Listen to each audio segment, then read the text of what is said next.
বলিউড সিনেমায় ঘনিষ্ঠ দৃশ্যের সংখ্যা নেহাত কম নয়, আর এসব দৃশ্য সাবলীলভাবে অভিনয় করা রীতিমতো কঠিন। তবে ফিল্ম ইন্ডাস্ট্রির কিছু নায়িকা এসব সাহসী দৃশ্যে নিজেকে সাবলীলভাবে মেলে ধরেছে, বরাবরের মতো দাগ কেটেছে দর্শকদের মনে।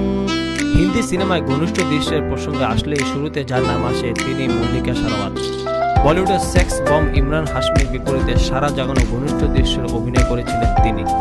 2004 সালে মার্ডার সিনেমার সেই দৃশ্য রীতিমতো ঝড় তুলেছিল, আজও সেই দৃশ্যের কথা এখনো দর্শক ভোলেনি।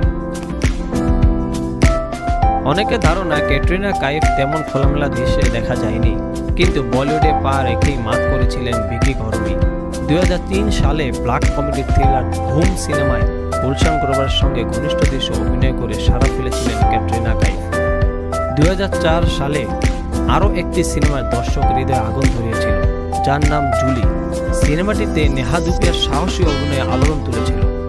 জন আব্রাহাম, বিপাশা বসু, জিসেম সিনেমার নাম স্মরণ করলেই আজও ফিসফাস শুরু হয়। সিনেমাটিতে শরীরী খেলাকে এক অন্য পর্যায়ে নিয়ে গিয়েছিলেন বিপাশা।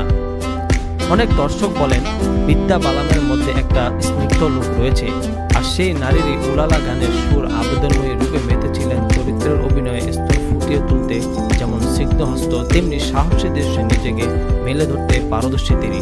আর তা দেখা গিয়েছিল ডার্টি পিকচার সিনেমায়।